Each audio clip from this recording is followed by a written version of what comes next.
2.16 Interview with a Professor of Classics. Part 1. Professor Beard, what's the secret to getting people interested in the Romans, in ancient history? Well, you have to go about it the right way, really.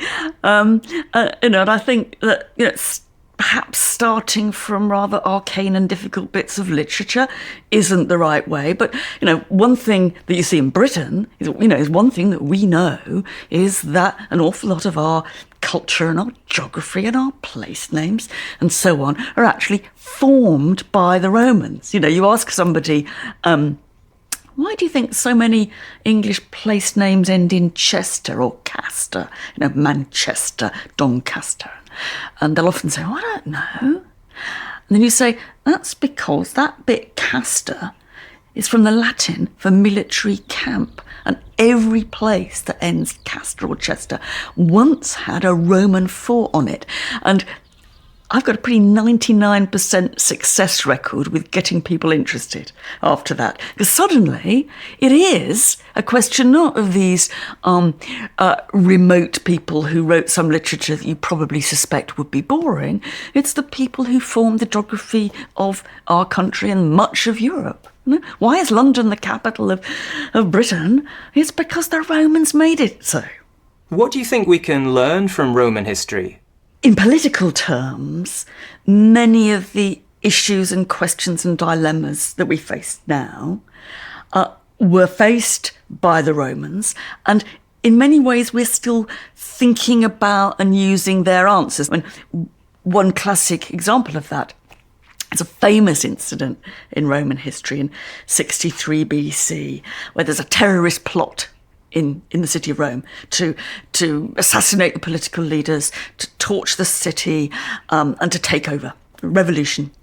And that plot is discovered by one of the most famous Romans of all, Marcus Tullius Cicero, the great orator and wit of Roman culture. And he discovers the plot, he lays it before the Senate, he then decides to execute the leading conspirators without trial, summary execution. And a couple of years later, he's exiled. Now, in many ways, that's the kind of problem we're still facing with modern responses to terrorism. How far should homeland security be more important than civil rights? What about those people in Guantanamo Bay without trial? Where does the boundary come between the safety of the state and the liberty of the citizen? Now, the Romans were debating that in the 60s BC, and in many ways we're debating it along the same terms, and in part we've learnt from how they debated those rights and wrongs. 2.17 Interview with a Professor of Classics. Part 2. If you could go back in time, is there one particular historical period that you'd like to go back to? I think it'd be a terrible kind of punishment to be made to go back in history, particularly if you're a woman. There is not a single historical period in world history where women had halfway as decent a time as they do now. So deciding to go back there, that would be a self-inflicted punishment. I think I'd rather go in the future. And there's also, even for men, there's considerable disadvantages about the past, no antibiotics and no aspirin. Today, we live in a celebrity culture, but in Meet the Romans, you focus on the lives of the ordinary people in Rome. Was that a conscious decision to try to get people away from celebrity culture? I was rather pleased that people did actually find, the non-celebrity version of the Romans interesting. And in some ways, if it was a small antidote to modern celebrity culture, I'm extremely pleased. I think that wasn't quite what was driving me, though, because I think the celebrities of the ancient world are so remote from us in some ways. And one of the things that puts people off ancient history is that, the big narrative books, the history of the big men, never seem to answer all those questions that we all want to know about the ancient world, or any period in the past. Where did they go to the loo? And actually, I think people are often shortchanged about in terms of the providing an answer to questions which are really good ones. In the end, most women, don't know about men, most women, do really want to know what having a baby was like before the advent of modern obstetrics. That's a big question. It's not it's not simply because it's intimate and female. It doesn't mean it's a less important question than why Julius Caesar was assassinated. And actually, world history contains a lot more people like me and my family, and women and slaves, and people who, want to do many of the things that we want to do, but they can't clean their teeth because there's no such thing as an ancient toothbrush. Now, how does that feel? And I'm not saying in that, I guess, that those big blokish issues aren't important. The assassination of Julius Caesar, is an event in world history that has formed how we look at every other assassination since. When Kennedy's assassinated, we see that partly in relationship to that formative, defining bit of political assassination in Rome. But it's not the only way that Rome's important. 2.18 Interview with a Professor of Classics. Part 3. As a historian, how important do you think it is that historical films should be accurate? I'm not sure quite how keen I am on accuracy above everything else. And the most important thing, if I was going to make a historical movie, I'd really want to get people interested. And I think that film and television programme makers can be a bit sort of nerdish about accuracy. I remember a friend of mine once told me that he'd acted as an advisor for some Roman film. And the crew were always ringing up when they were on location, saying things like, "Now, what kind of dog should we have? Should it, if we're going to have a dog in the film, should it be an Alsatian or, a Dachshund or whatever?"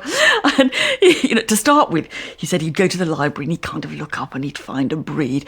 And eventually, after question, he'd think, look, these guys are getting the whole of Roman history in the big picture utterly wrong, and yet there they are worrying about the damn dogs. Can you think of any historical films that you've really enjoyed? I absolutely loved Gladiator.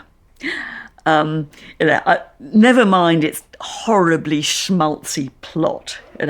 I thought in all kinds of ways it was just a wonderful, brilliant, and I don't know if it was accurate, but a justifiable recreation of ancient Rome.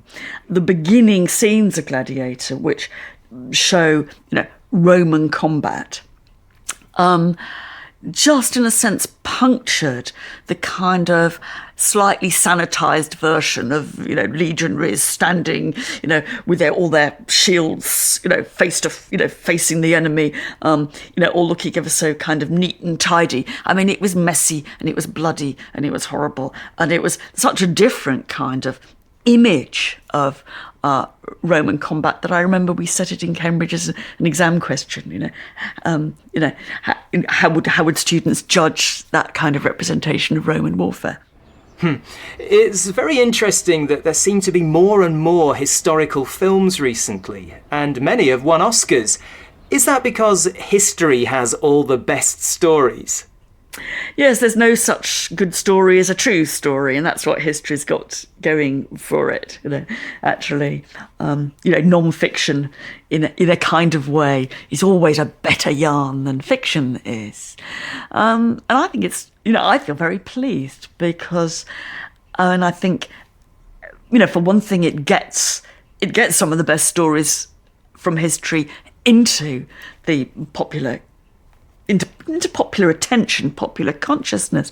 But I think also, it shows that you don't always have to be deadly serious about history.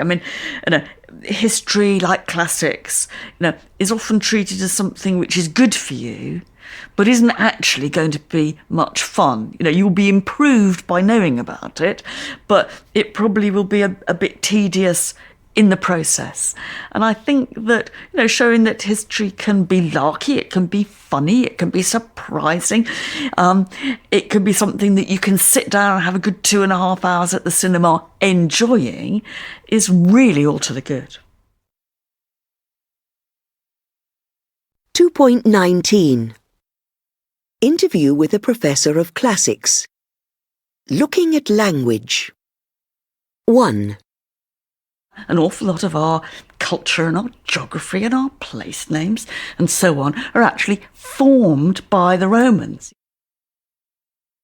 2. One classic example of that is a famous incident in Roman history in 63 BC, where there's a terrorist plot in the city of Rome. 3. Now, in many ways, that's the kind of problem we're still facing. 4. How far should homeland security be more important than civil rights? 5. And in part, we've learnt from how they debated those rights and wrongs. 6. If it was a small antidote to modern celebrity culture, I'm extremely pleased. 7. Look, these guys are getting the whole of Roman history in the big picture utterly wrong. 8. But I think also, it shows that you don't always have to be deadly serious about history. 2.20. 1.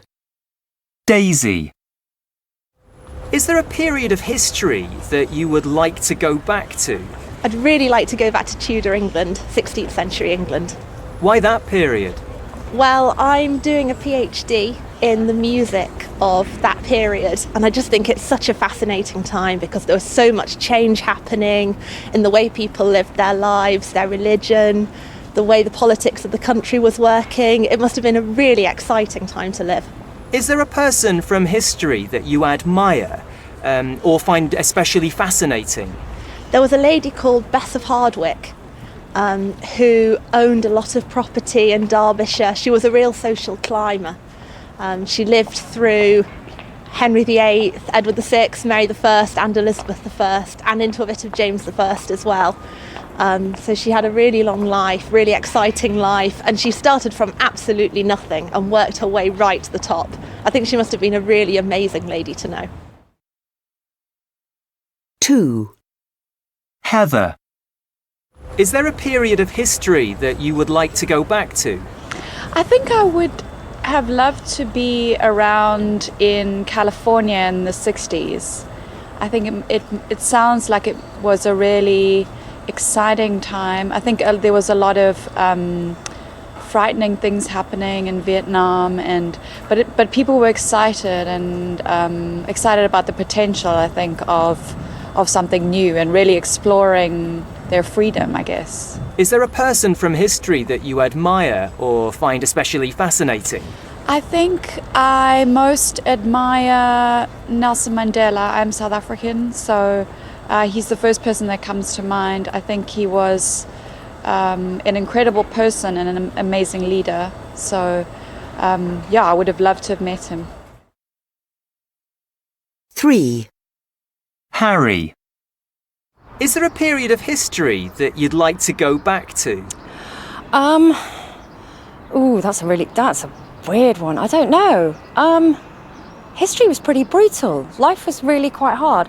There are some aspects of it that I'd like, where time was slower, life was defined by the seasons and daylight, and you didn't have the same sort of pressures as you do now. So I'd like aspects of it, but I'm not sure I'd really like to go back to the actual way of life.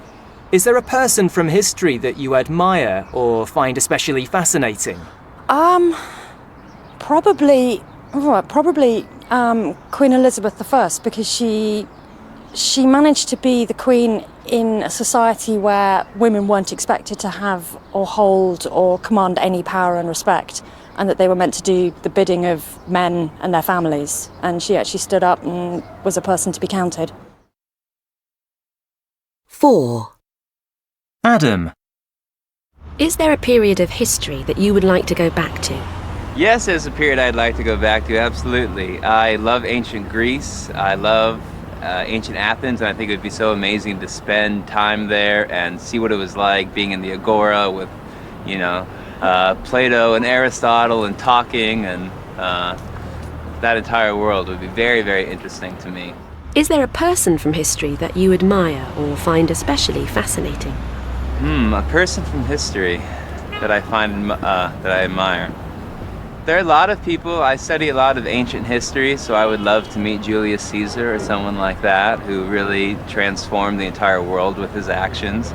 And he has a very unique personality. He was a very cocky person, and it'd be fun to just see what he was like in person and see how he was able to kind of take over the entire Roman Empire by himself.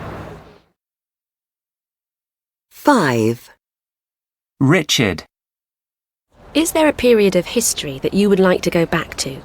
Oh, there's so many. I kind of have this romantic idea of the 1920s, maybe, when there was a motor car had been invented, but not many people were driving. So I like the idea of wandering and walking the quieter roads of England. Is there a person from history that you admire or find especially fascinating? It would probably be one of the ordinary men. So not a big person, a big name, but one of the hundreds of men who were like on, say, Nelson's ship, the Victory, who were maybe firing cannons or pulling up the sails. So one of those characters, just an ordinary seaman, sailor. 2.21. 1. She was a real social climber. 2. I would have loved to be around in California. 3. She actually stood up and was a person to be counted. 4. He was a very cocky person. 5. So not a big person, a big name, but one of the hundreds of men